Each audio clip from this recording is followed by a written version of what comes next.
ouvirem? Boa noite. Dá para ouvirem atrás? Dá. Então vamos, antes da gente começar, fazer uma oração. Eu sei que vocês já se prepararam aí antes, as orações, mas vamos nos conectar com a espiritualidade, agradecer a Deus nosso Pai, a Jesus, nosso Senhor e Mestre amigo, a espiritualidade desta casa, que nos permitiu estarmos aqui hoje reunidos, nesse dia de festa, festa do plano material e festa também do plano espiritual. Então rogamos a esses benfeitores queridos que nos auxiliem, nos oriente, nos esclareça, para que possamos estarmos conectados na assimilação dessas verdades espirituais que tanto nos ajudam no nosso esclarecimento, na nossa vida física, na nossa vida emocional, na nossa vida espiritual. Pai nosso, que estais nos céus, santificado seja o vosso nome. Venha a nós o vosso reino, seja feita a vossa vontade, assim na terra como nos céus. O pão nosso de cada dia nos dai hoje. Perdoai as nossas ofensas, assim como nós perdoamos a quem nos tem ofendido. E não nos deixeis cair em tentação, mas livrai-nos de todo mal. Que assim seja. Bom, gente, em primeiro lugar, eu quero agradecer a Silvina, minha colega de trabalho de Kardec, pelo convite que me fez. Nessa casa eu já falo há muitos anos. Agora a Meire sempre me convida, entre outros o Vitor. Então, hoje no dia de festa, muito obrigada pelo convite, obrigada pela confiança. Espero poder corresponder, né, porque ela falou tanto, né, dessa palestra. Se eu não corresponder, vocês puxem minha orelha no final, tá bom? Tem que voltar a fazer direito, né? Então, eu espero que a gente consiga levar a mensagem espiritual hoje. Quero também pedir desculpas que eu cheguei em cima da hora, para vir de Santos para cá, de onde a gente está, lá para lá do Canal 4. O trânsito estava bem congestionado em Santos, não em São Vicente. Tá bom? Então, perdi um pouquinho o início da festa. Tá? Bom, vamos lá. Todo mundo conhece a parábola do bom samaritano? Então, o começo vai ser aquilo que a gente já conhece. Depois é que eu vou fazer uma reflexão em cima dela. Tá bom? Então, vamos lá. O que diz a parábola do bom samaritano? Então, conta a história. Eis que certo homem, intérprete da lei, se levantou com o intuito de pôr Jesus à prova e disse: Mestre, que farei para herdar a vida eterna? Veja bem, o homem da lei. O homem da lei daquela época não sabia o que ele precisaria fazer para herdar a vida eterna. Então era uma pergunta justamente para deixar Jesus numa situação complicada. Mas Jesus conhecia o íntimo das pessoas. Então ele segue na conversa. O que está escrito na lei? Como lês? E respondendo, ele disse: amarás ao Senhor teu Deus de todo o teu coração, de toda a tua alma, de todas as tuas forças, de todo o teu entendimento, e a teu próximo como a ti mesmo. Respondeste bem, disse Cristo: faze isso e viverás. Veja a resposta de Jesus. O que está escrito na lei? Ele não respondeu a pergunta direta daquela pessoa que era o intérprete da lei. Ele levou a pessoa a refletir sobre a sua própria pergunta. Isso é mais ou menos o que a gente também faz na casa espírita, quando alguém nos procura, quando alguém vem a um atendimento fraterno, quando alguém traz um problema. Nós nunca teremos a solução do problema. Nós não temos a resposta para a vida da outra pessoa. Nós temos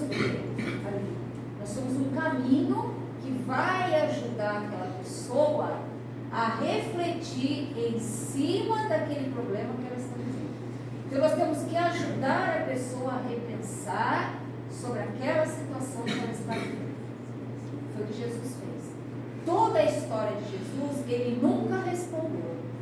Ele sempre levou o outro a repensar sobre os seus próprios problemas. O caso da mulher adúltera, ele não condenou a mulher, mas ele fez todos que lá estavam a refletirem sobre os seus próprios íntimos. Porque a gente não conhece a vida do outro. Como a gente não conhece, a gente não pode dizer o que o outro tem a fazer ou não. Eu não vivo a vida do outro. Eu não sei quais são as situações que a pessoa está vivendo. Então eu não posso fazer nenhum tipo de pré-julgamento. Então ele continua. Ele, porém, querendo justificar-se, quer dizer, continuou a questionar. Perguntou a Jesus: quem é meu próximo? Como que o doutor da lei não sabe quem é o seu próximo? Então era uma questão em nível bem elevado, tá? Só que Jesus sabia o que estava por trás daqueles questionamentos. Aí ele diz assim, começa a parar. Um homem que descia de Jerusalém para Jericó, grave bem isso, descia de Jerusalém para Jericó, caiu nas mãos de ladrões que o despojaram, cobriram de feridas e se foram, deixando semi-morto. Aconteceu em seguida que um sacerdote descia pelo mesmo caminho e, vendo aquele homem, passou do outro lado. Observe essas palavras que estão grifadas, que a gente vai comentar sobre elas. Um levita que veio também para o mesmo lugar, tendo observado, passou ainda do outro lado.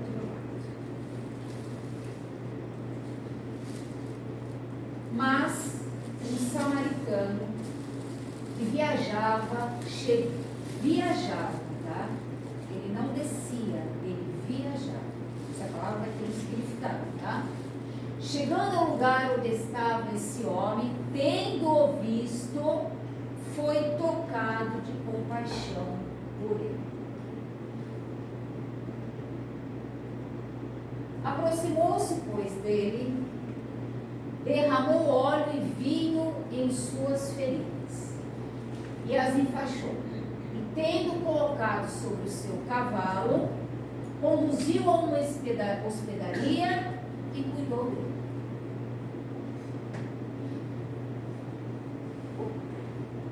No dia seguinte, tirou 2 moedas ou 2 denários e as deu ao hospedeiro, dizendo: tende bastante cuidado com este homem, e tudo que despenderdes a mais, eu vos restituirei no meu regresso. Essa é a parábola que Jesus contou para aquele homem da lei, que estava interpretando a lei.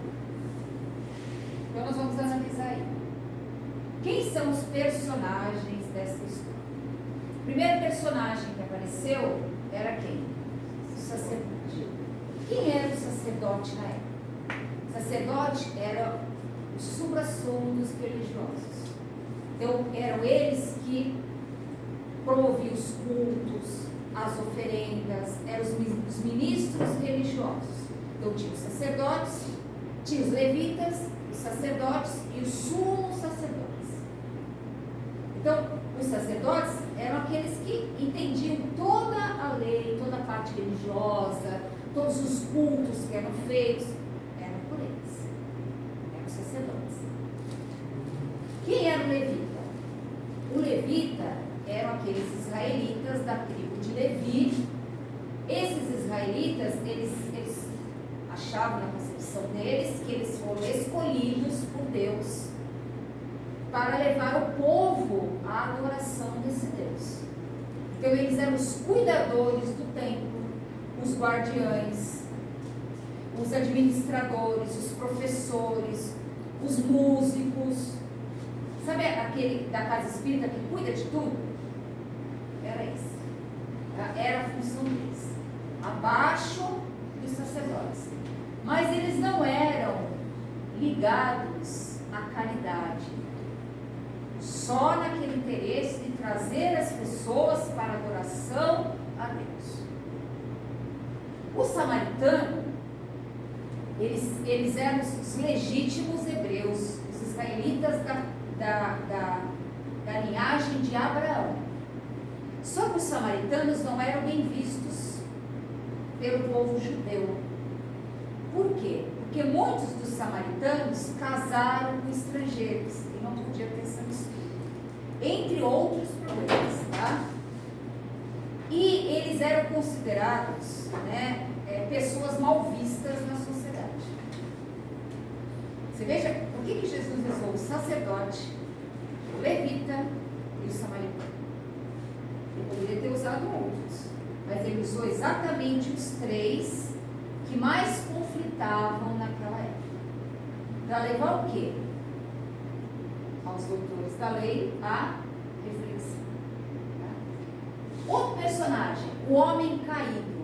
O homem caído na beira da estrada. Quem é o homem caído na beira da estrada? É o nosso próximo. Qualquer um que esteja precisando de ajuda. Qualquer um de nós. Ora você está bem, de repente você não está. Ora você está ajudando, outra hora você está precisando de ajuda. Quem é o dono da hospedaria? É outro personagem. O dono da hospedaria é aquele que recebeu pelo trabalho que ele estava fazendo. Mas mesmo que ele recebeu pelo salário, mesmo na profissão que a gente exerce, que a gente ganha pelo trabalho que a gente faz, nós também somos o quê? Um instrumento de Deus atuando no plano físico. Então nós somos esses instrumentos divinos também. Então apesar dele ter recebido o dinheiro, ele era um instrumento divino ali que estava a serviço material e espiritual no cuidado com aquele ser. Então as nossas escolhas profissionais, a gente também tem que ter em mente que eu não estou só trabalhando para ganhar dinheiro. Tem que lembrar que eu sou um instrumento de Deus trabalhando aqui. Então meus olhos, minha inteligência, minhas ações, meus braços, minhas pernas, é a expressão do divino atuando aqui. Então qual é o trabalho maior que a gente tem? Espiritualizar a matéria. Nossa matéria, nossos trabalhos materiais, ele vai tendo que ser modificado para que ele se espiritualize mais, ou seja, para que ele se aproxime mais das leis divinas. Esse é o grande trabalho que a gente tem. Quando a gente começar a perceber isso, esse é o processo de regeneração que vai acontecer. Quando a gente perceber que certas atitudes, certas leis, elas não cabem mais, elas não estão mais de acordo com esses princípios divinos. Então o homem vai modificando isso e nós vamos ganhando um nível de espiritualidade melhor, mesmo atuando dentro do plano físico.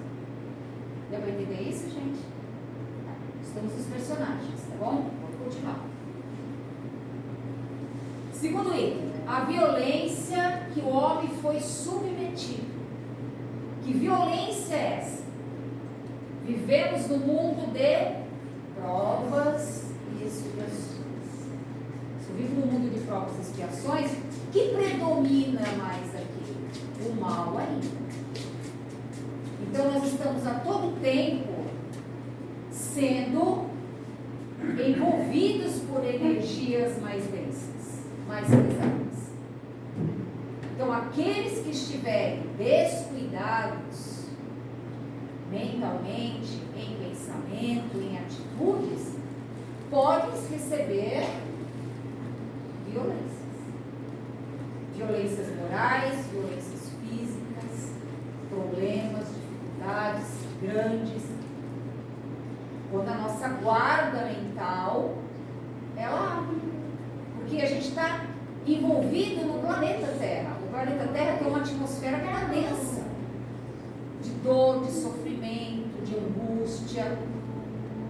E às vezes do nada você está bem, de repente você sente uma sensação estranha, alguma coisa esquisita, você não sabe explicar direito o que é, mas a gente recebe essas influências. Se eu entro na faixa de sintonia, eu acabo absorvendo para mim também aquilo que não é meu, mas como o meu pensamento emitiu uma onda mental que vai sintonizar com ondas mentais que vibram na mesma faixa vibratória que a minha. Então eu entro em conexão. Vocês querem ver um caso bem simples? Quando a gente fala de violência, a gente fala de coisas ruins, a gente tem sentimentos de raiva, você emana no seu pensamento ondas que vão se propagar. Essas ondas vão encontrar mentes que tenham esse mesmo tipo de padrão. Se isso já existe nelas com mais força, nós incentivamos mais a agressividade. Então, se ela já traz essa agressividade interna, esse contexto de violência que vai indo, aumenta esse nível e elas podem fazer mais coisas ruins do que se imagina. Por isso que tem que mudar. Por isso que Divaldo fala, né? Toda vez que o pensamento ruim vier à sua mente, troque-o imediatamente por um bom. Para quê? Para que essa energia ela não se propague. E não encontre pessoas e mentes que estejam nesse nível de agressividade, de violência, de matar, de destruir, porque senão nós intensificamos isso. Por isso a mudança, né? Então, por isso nós estamos sujeitos a isso. Porque o nosso planeta ainda passa por provas e expressões. Ok? Tudo bem, gente? Alguma dúvida? Qualquer coisa? Só levantar a mãozinha. Vamos para o terceiro item. As cidades envolvidas. Nós tínhamos a cidade de Jerusalém e a cidade de Jericó. A cidade de Jerusalém é considerada cidade o quê? Sagrada, cidade do templo religioso, dos cultos religiosos, das festas religiosas. Então, na visão da parábola, é o lado espiritual do ser. Jericó é uma cidade mais difícil, cidade mais do ócio, da vida material, dos valores materiais, uma cidade mais pobre, sem muita expressão religiosa.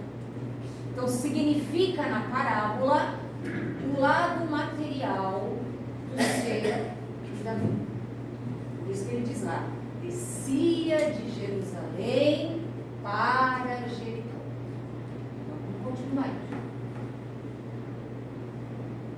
Descida de Jerusalém para Jericó. O que quer dizer essa descida, né? Quando você, vamos olhar ali naquele mapa lá, do lado de lá. A cidade de Jerusalém ficava mais ou menos 700 a quase 800 metros acima do nível do mar. E a cidade de Jericó, 258 metros abaixo. Então, subir de Jericó para Jerusalém, não tinha avião, trem, ônibus, carro, era uma estrada difícil, cheias de labirintos, cheias de esconderijos, de grutas. Então era muito fácil qualquer pessoa ser vitimizada por salteadores. Era uma trajetória muito difícil sair de Jericó para chegar a Jerusalém. Tá? Esse é o contexto histórico. Era uma trajetória difícil, muito relevo. Vocês imaginem naquela época, né? Não tinha as estradas que a gente tem hoje, as pavimentações, né? O calor também era intenso, porque era uma área de sol, de calor intenso na época, né? Talvez não tanto quanto a gente tem hoje, né? Mas era assim. Vamos lá. O que quer dizer isso? Descer de Jericó, de Jerusalém para Jericó, tá? Quando eu desço de Jerusalém para Jericó, eu estou descendo de um nível de espiritualidade para um nível material. Tá? Quando que eu faço essa descida de um nível melhor espiritual para um nível mais material? Primeiro item, para auxiliar o próximo. Então, quando eu faço isso, eu estou saindo, às vezes, de uma posição um pouco melhor, um pouco mais privilegiada, talvez assim, talvez com mais recursos. Eu vou levar esse recurso que eu tenho para alguém, que é o meu próximo, que necessita daquele recurso que eu estou levando. Então, eu estou fazendo um trabalho de quê? De ajuda ao próximo. Então, eu desço da onde eu estou e vou para esse nível para auxiliar o outro. Auxiliar, não para humilhar e para colocar o outro para baixo. Tá? Então, essa é a descida de Jerusalém para Jericó, para ajudar o outro nas suas necessidades. Assim como nós também queremos que as pessoas nos ajudem. Então, quantos de nós chegam à casa espírita, muitas vezes numa condição difícil? Às vezes uma preocupação espiritual, às vezes problema profissional, problema familiar, às vezes com alguém ligado muito próximo a você. A gente vem à casa espírita, recebe o acolhimento, somos auxiliados, fazemos os tratamentos que são ministrados, alguns fazem, outros vão embora, mas a maioria vem, é acolhido, recebe ajuda, melhora e tchau. Né? Alguns vão embora. Outros permanecem, continuam seus tratamentos, vão participar dos grupos de estudo. Quem pensa, gente, que só estudar é aqui, não é não. No mundo espiritual, o que mais se faz é estudar. Aqui a gente pode fugir, burlar, não dá tempo, é difícil. Escolha é nossa, livre-arbítrio é nosso. Mas quando a gente chegar no mundo espiritual, a gente vai ter que estudar. A gente vai ter que aprender. Ao menos que a gente não queira. Né? Se a gente não quiser, a gente vai ficando um pouquinho mais para trás. Mas vai chegar uma hora que a lei do progresso vai funcionar e ela vai te impulsionar para frente. Se você não vai pelo amor, vai pela... Mas que vai. Por quê? Porque o universo é movimento. Nada está parado no universo. Se você estacionar, se você parar, se você estagnar, você vai ficar para trás. Porque a vida vai impulsionar. Ela vai te levar para frente. Ela vai te levar para caminhar. Quem pensa que vai se aposentar, ficar de vida boa, não só vou para a praia, não vou fazer mais nada, não façam isso. Enquanto a gente está aqui, a gente tem compromisso. Compromisso com o quê? Onde Deus te colocou. Seja na sua casa, no seu grupo religioso, no seu prédio, no seu trabalho, não importa. Onde você estiver, você tem sempre que ter essa consciência. Eu sou um instrumento de Deus aqui. Quem que eu posso auxiliar? Quem que eu posso ajudar aqui para que esse espaço, essa situação se torne melhor? Qual é a minha contribuição? Eu vou fazer só o que eu ganho, o que é básico e acabou? Ou eu posso dar mais do que isso? Sem ferir a liberdade do outro, sem ferir o espaço do outro. Mas o que eu posso fazer mais? O que eu posso agradecer mais? Então você foi socorrido na casa espírita. recebeu a sua ajuda. E depois? Qual é o seu estado de gratidão? O que você pode oferecer com a cura que você recebeu, com a ajuda que você recebeu? O que você pode fazer mais? Você pode vir e começar a socorrer os outros que estão chegando? Ou você vai ser aquele que vem todos os dias da semana, ou vem uma vez por semana, senta, toma seu passo, escuta a sua palestra e sai, e você acha que a partir desse quadro você está espiritualizado? Não.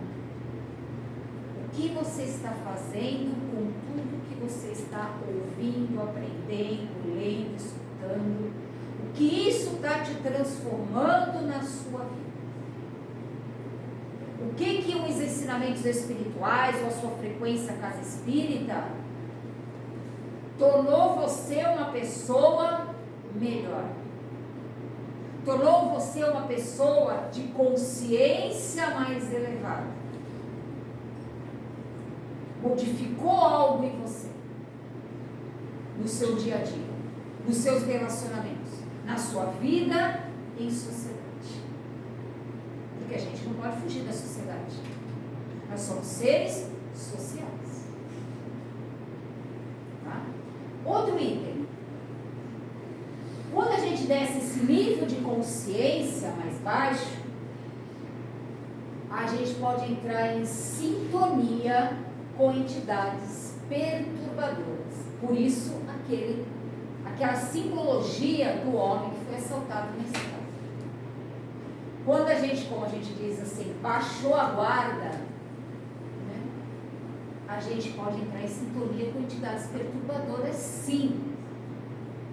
E elas vão fazer de tudo para tirar você do caminho. Tirar você do caminho. Às vezes você fica tão envolvido com as coisas materiais, tão envolvidos, que se a gente não se disciplinar, não dá tempo para cuidar da parte espiritual. Não dá tempo. Hoje porque tem um motivo, amanhã porque tem um problema, outro dia porque tem uma dificuldade, outro dia porque tem outro obstáculo, e a gente vai ter, e isso vai se intensificar. Meu evangelho no lar. Faço o evangelho no lar toda semana, mas não deixo de ler o evangelho todos os dias. Mas vai acontecer uma coisa, chega uma visita, tem um imprevisto, um compromisso naquela hora, o médico que mudou o dia, justamente aonde? Naquele horário. Para quê? Para que eu não faça o meu evangelho no lar. Se a gente começar a procrastinar isso, você não vai conseguir mais fazer. E porque hoje é primordial que se faça isso? Porque, vamos imaginar assim, se 1000 pessoas, só 1000, fizerem o evangelho no lar, são pontos de luz ligando ao alto. Vocês já imaginaram 1 milhão de pessoas fazendo o evangelho? Não fica circunscrito só aos templos religiosos. Mas as casas se tornam pontos de luz. E elas precisam se tornar pontos de luz. Elas também têm que sair da condição de materialidade somente para a espiritualização do lar. Esse é o nível de consciência. Por quê? Para a gente não ser vitimizado por entidades perturbadoras. Eu tenho que ter um escudo de proteção. Isso não quer dizer que eu não vou ser atingido. Vou ser atingido. Só que eu vou começar a perceber o que é meu e o que vem de fora. O que eu captei por lugares que eu andei. Por locais que têm energias mais densas. E a gente diz, não, mas eu me cuido, eu me protejo. Depende. Às vezes, as circunstâncias assediam tanto que a gente acaba caindo em tentações. vezes até no vício. Ah não, eu não vou comer chocolate, estou de dieta. É só passar um chocolatinho na sua frente, que você pensa, ah, mas será? Não, acho que eu vou. Não, só um pedacinho não vai fazer problema. É assim hoje, só hoje. Né? E a gente cai aonde? Na tentação. Mas é provocado isso.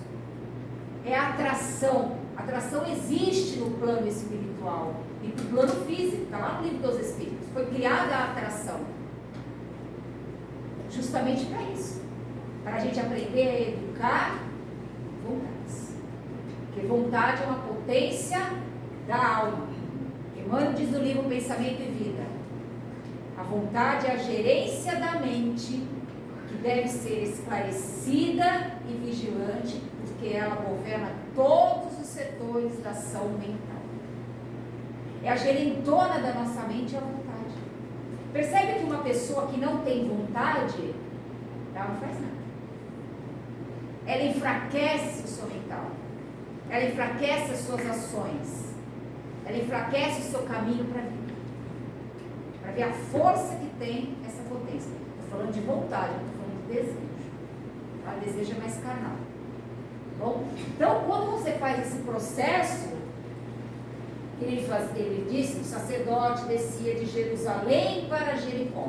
Então, ele estava descendo de um nível de espiritualidade melhor para um nível de espiritualidade mais materializado. Tá? Então, você pode cair nessas duas situações. Tá bom? Vamos para outro item. Lembra daquelas palavras? O sacerdote viu o homem caído e fez o quê? Passou adiante. Que isso? Você olhou, teve uma observação superficial, desinteressada e não sentiu nada. Não tocou você a dor do próximo. Para um homem religioso, pregador da religião, dos ensinamentos espirituais, olhou o homem caído e aquilo não lhe tocou. Ele não sentiu a dor do outro. Passou totalmente desinteressado. O levita observou, também passou adiante. Esse, pelo menos, observou. Mas não estava preocupado com os interesses dos outros. Estava preocupado com os seus próprios interesses. Então, eu tenho mais coisa para fazer, então eu não vou tomar conta, não vou cuidar disso agora. Mas viu. Então, indiferença de novo. Veio o samaritano, ele diz, o samaritano viajava. Ou seja, era aquele ser que, quando você faz o processo da viagem, é um processo de consciência. Ele está naquela fase, ora eu estou mais para o material, ora eu estou mais para o espiritual. Então, naquela hora que ele passou, ele estava descendo de um nível espiritual para um nível material. Mas ele viu uma pessoa caída ali que precisava de ajuda. Então, ele foi tocado dentro dele pelo aquele sentimento de ajudar o outro. Então, ele estava viajando, ele está naquela fase ainda. Aquela fase de transição entre um nível mais inferior para um nível mais superior. É uma fase que a gente está indo. Essa é a nossa fase. Ora a gente está tão material, ora a gente está tão espiritual. Então ele estava nesse período. Por isso que ele fala na parábola que ele viajava. Tá? Então, ele estava indo para esse nível melhor. E ele foi tocado para ajudar o outro. E o que ele fez? Quais foram as atitudes do samaritano? Limpeza e asepsia das feridas. Ele cuidou. Ele sabia o que ele estava fazendo, ele não fez de qualquer jeito. Ele tinha bom senso, ele tinha critério. Ele não estava ajudando sem saber como nem por que ele estava ajudando. Fez o transporte, porque o doente não andava, colocou o cavalo ali. Deu alimento, deu estalagem, para ele não ficar no relento. todos os cuidados iniciais para auxiliar aquela pessoa a sair daquela condição que ele estava. Assumiu dívida para ajudar na recuperação dele, o dinheiro que ele deu na hospedaria. Quem de nós faz isso? Né? E seguiu a viagem no dia seguinte. Quer dizer, ele não ficou para cuidar. Ele deu dinheiro, disse para o dono da hospedaria para cuidar, para fazer todo o tratamento que podia ser feito a esse homem, que quando ele retornasse, ele restituiria tudo que ele precisasse. Mas ele não parou o seu caminho para ficar somente em função do outro. Ele deu todos os passos necessários que o outro precisava, mas a cura das feridas era de competência do outro. O processo de cura não era dele, era do outro. Então ele deu os caminhos, deu todos os recursos que ele podia fazer para ajudar o outro. Agora, a caminhada da recuperação, as escolhas daquela cura não pertenciam mais a ele. Pertencia a quem? Ao outro. Quantas vezes nós ajudamos demais pessoas que já têm condição de andar sozinhos e a gente fica ali para brincar. E não deixa o outro fazer o quê? A sua caminhada, a sua trajetória. Porque é a experiência do outro. Eu não posso entrar na experiência do outro. Eu não posso mudar a história do outro. Mas eu posso auxiliar dentro daquilo que o outro permite que eu faça. Isso a gente tem que ter em mente. Que o outro permite. Porque às vezes a gente quer, eu vou ajudar, eu já vou fazer isso, eu já vou querer pegar isso, eu já vou resolver esse problema. O outro quer. Porque às vezes aquela dor, aquele sofrimento do outro é confortável para o outro. Está na zona de conforto. Dói, mas está confortável. Se você tirar, sai do conforto. Então não doeu o suficiente para sair daquela situação que está. Muitas vezes a gente traz para nós as experiências que é do outro e que não são suas. Nós já temos as nossas. Mas isso não quer dizer que eu não vá auxiliar o outro. Fazer uma oração, prestar um auxílio material, auxiliar de alguma forma. Tem pessoas que não têm esse entendimento. Você for atender um morador de rua, nem todos vão ter esse entendimento. Porque a necessidade maior deles ali é o alimento material. Então você oferece o alimento material e uma oração. Pelo menos uma oração. Pelo menos um exemplo para que eles possam, para frente, um dia fazerem o que a gente está fazendo. Em auxílio aos outros. É um modelo que a gente pode tentar passar para eles. A gente sempre, quando sai na rua, a gente sempre fala, nós já estivemos aí, nesse lugar. Por que a gente fala isso? Porque você não faz esse trabalho se você não traz dentro de você, pela lei de atração, isso no seu perispírito. Então, com certeza nós estivemos ali sim, talvez numa reencarnação passada, ou em uma outra anterior, que te leva a fazer esse trabalho. Isso está dentro de você. Às vezes as pessoas acham assim, fazer palestra é alguém de destaque, alguma coisa que conhece. Não, gente.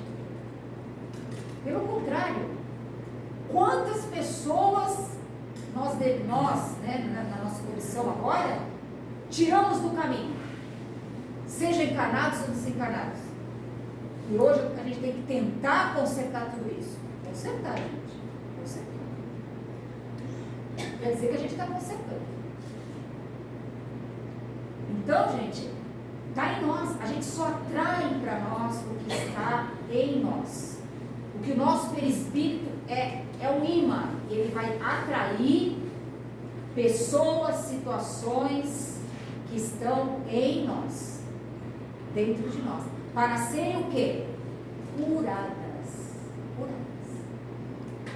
Tá? Vou continuar. Então, seguiu a viagem no dia seguinte, sem desviar o outro da realidade que lhe é própria. A cura das feridas viria pela responsabilidade do outro, vontade de viver. Então, e aqueles que não caíram na mão dos salteadores? Quem eram esses? Outro fato da história também, né? São aqueles que já estão fazendo trabalho de esclarecimento para que possam mudar de atitude e progredir.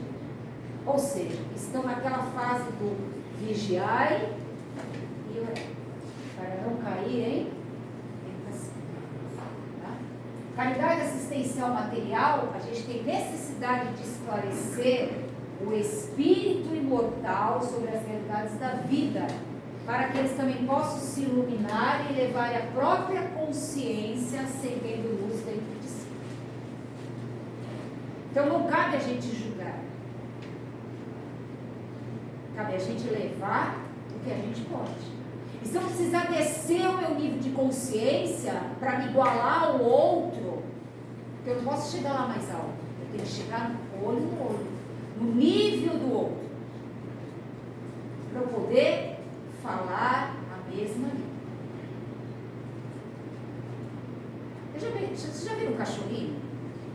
Quando você fica no alto, ele fica embaixo, parece que não está prestando muita atenção. Abaixa para você ver. Ele vem próximo, ele te acolhe, ele fica próximo de você. Por quê? Porque você desceu no nível dele. Olho no olho. É só assim que funciona.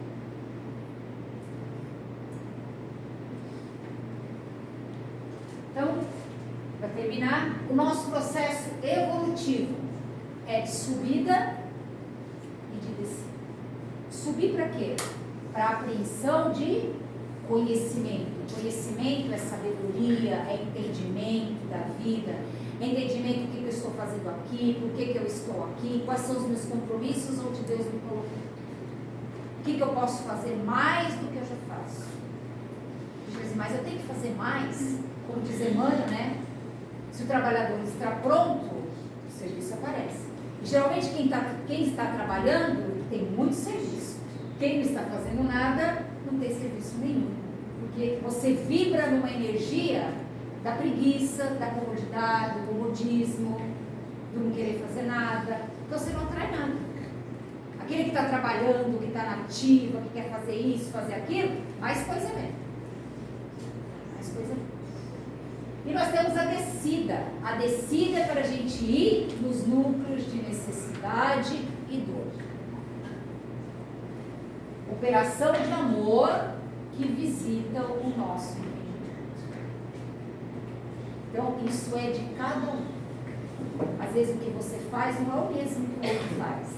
E cada um tem a sua própria interpretação, a sua própria interpretação da vida.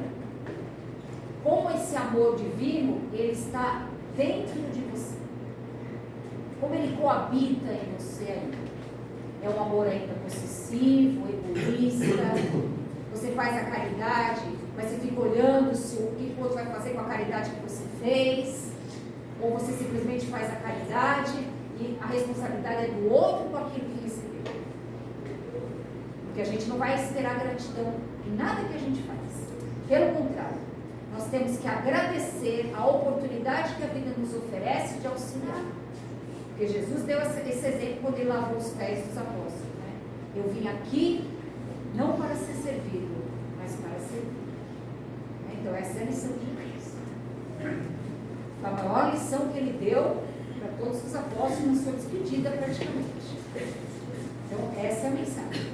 Quem está esperando ser servido ainda não entendeu a mensagem do Cristo. É isso, gente. Vou encerrar aqui, tá? Agradecendo aí pela oportunidade. Espero que tenha respondido essa parábola, né? Que tenha dado o entendimento necessário para todos nós, né? Nessa caminhada que a gente está evolutiva, e agradecer a casa pelo carinho, pela confiança, pelo cuidado de estar aqui. agradecemos.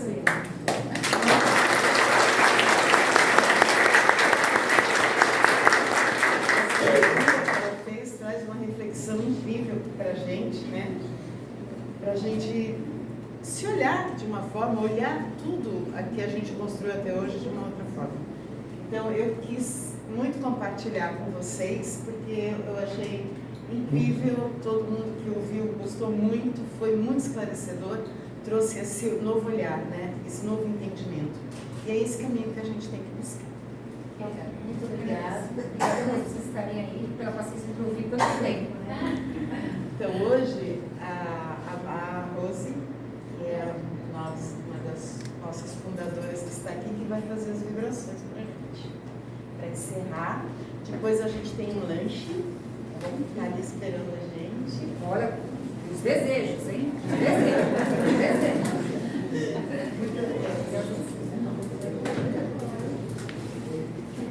Nossa, complexo, vou fazer bem rápido. Nós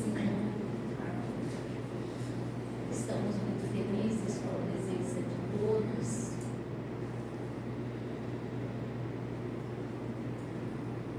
Neste dia onde nos colocamos num grande e imenso aprendizado deste Evangelho de luz, nós nos colocamos em vibração, vibrando o Senhor por este universo, para que haja compreensão,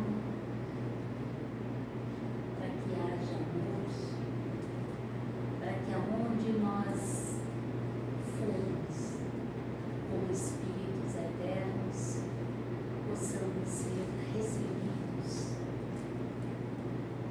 com amor e com carinho em cada um.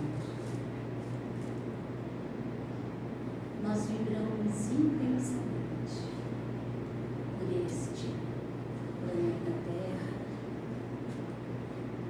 desejando que a luz, a paz e o amor possa estar sempre presente.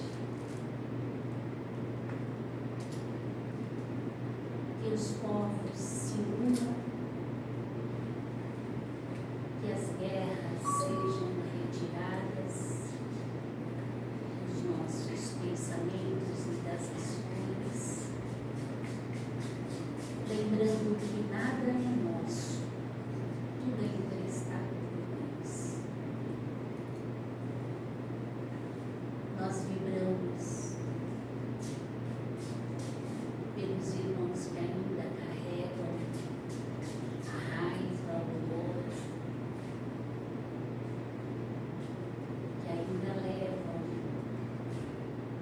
o seu povo o desejo realmente de não cuidar daqueles que lá vivem como se seus filhos fossem. Nós vibramos, Senhor, por esta pátria amada Brasil, para que esta pátria seja realmente a pátria do Evangelho, o coração do mundo, e que através dos ensinamentos do Mestre amado Jesus, possamos nós divulgarmos este Evangelho pelas nossas palavras, pelos nossos sentimentos, pelas nossas ações. Vibramos por todas as religiões que divulgam o Evangelho, para que se unam, para que cada irmão que leva uma casa adiante de oração, possa eles serem um exemplo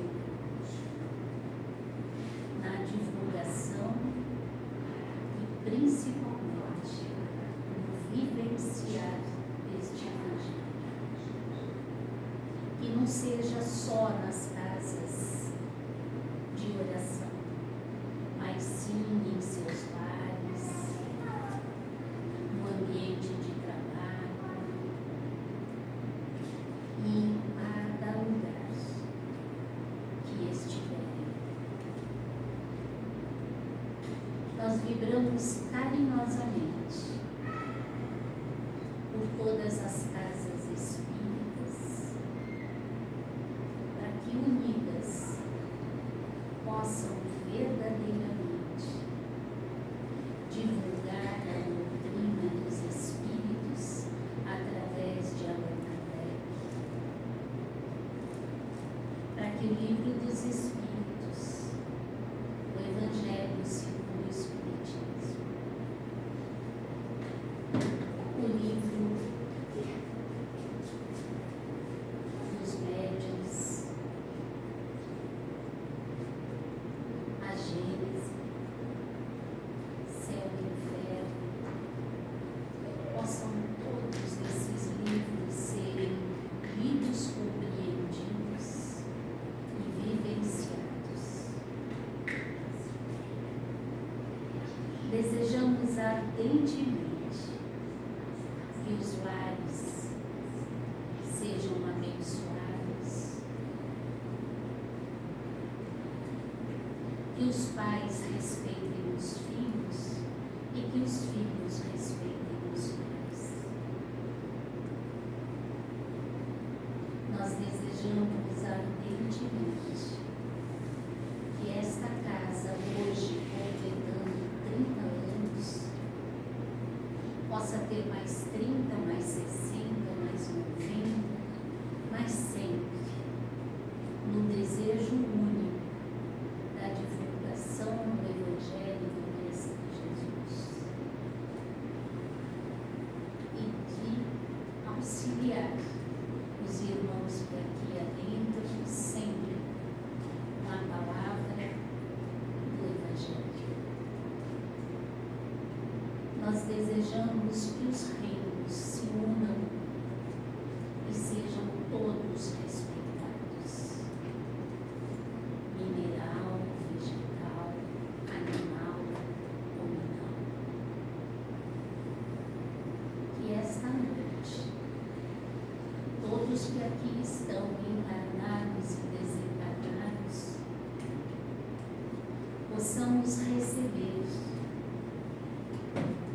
as bênçãos